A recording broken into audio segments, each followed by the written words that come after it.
We're the Churchville Childlike Cheerleaders, and you're watching Talent Sports.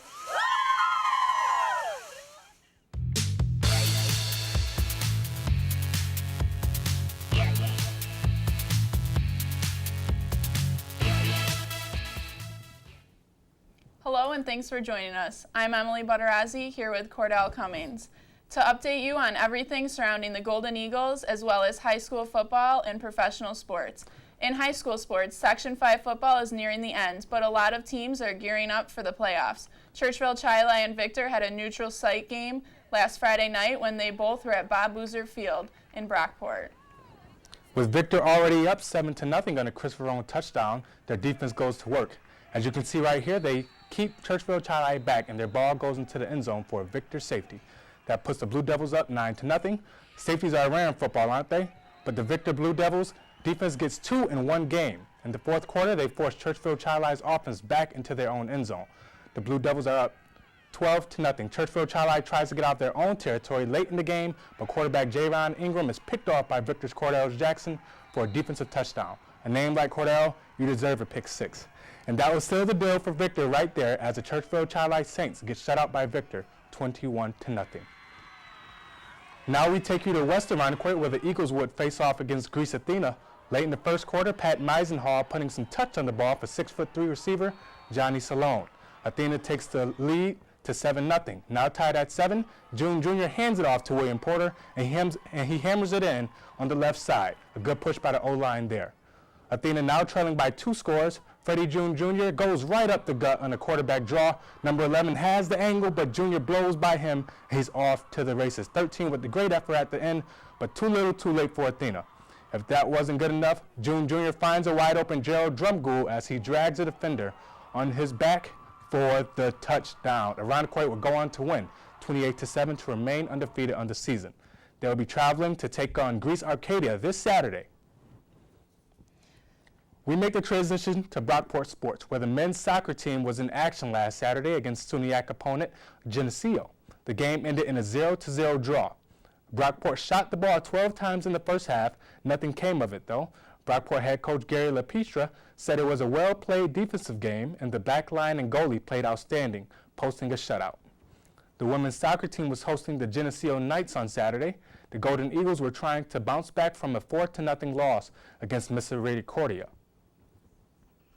Could they defend their home field? Let's take a look. With Geneseo up 1-0, defender Lindsay Levitt gets free down the right side and shoots, but she's stopped in her tracks. And then, boom, Asia Holloway runs into the Geneseo player to pick up the yellow card. Later in the first, Audrey Reed gets the pass and slices through the defense for a goal past a diving Emma Nevers. Geneseo up 2-0. The Knights with the ball in Brockport territory. Taylor Clark with the pass from the parking lot to Leah Green for the goal. That puts Geneseo up 3-0, and they will add another for good measure. Brockport will be shut out 4-0 for the second straight game in a row. The Golden Eagles are back home this Friday versus Oswego. Brockport women's tennis falls to Oneonta this past Saturday. The Golden Eagles were shut out 9-0 in all of their matches. The women end their regular season with a 3-11 record. The women's field hockey team have been struggling quite a bit. They faced off against Oswego State on Saturday. Brockport's Katie Ziembe sent a shot off the circle but went wide left.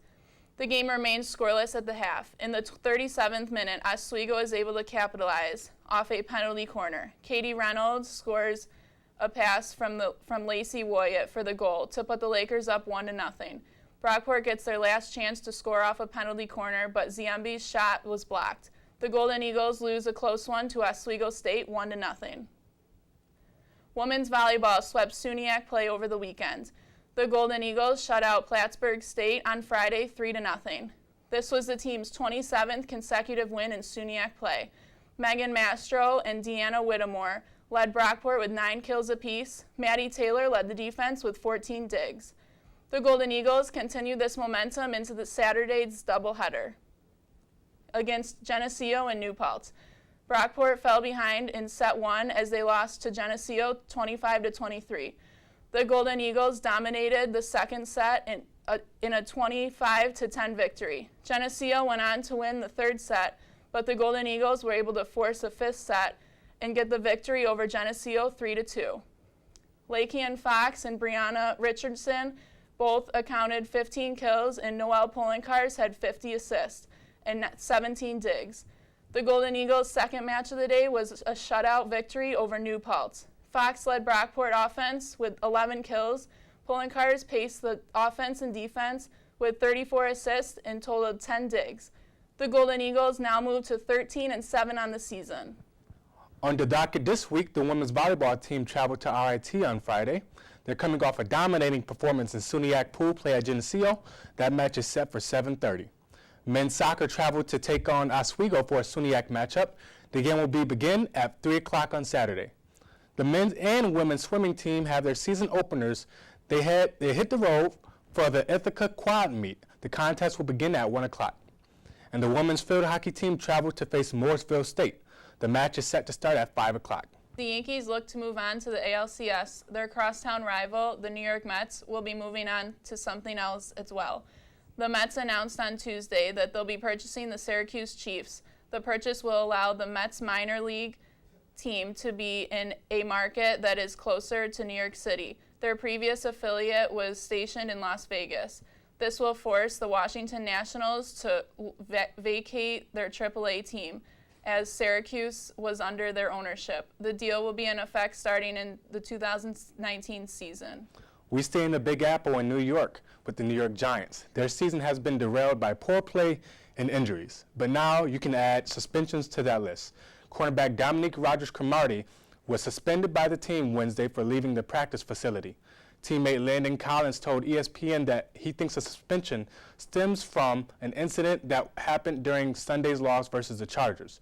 According to Mike Francesa, Cromartie took off his shoulder pads at halftime and said he wasn't going to play anymore.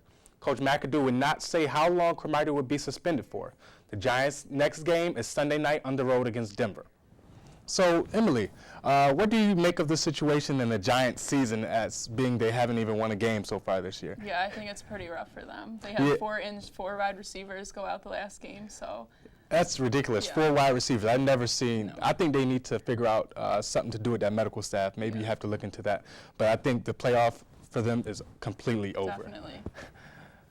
Well, that does it for this episode. We hope you'll subscribe to our YouTube channel and make sure you follow us on social media. For Talent Sports, I'm Cordell Cummings. And I'm Emily Butterazzi. Thanks for watching.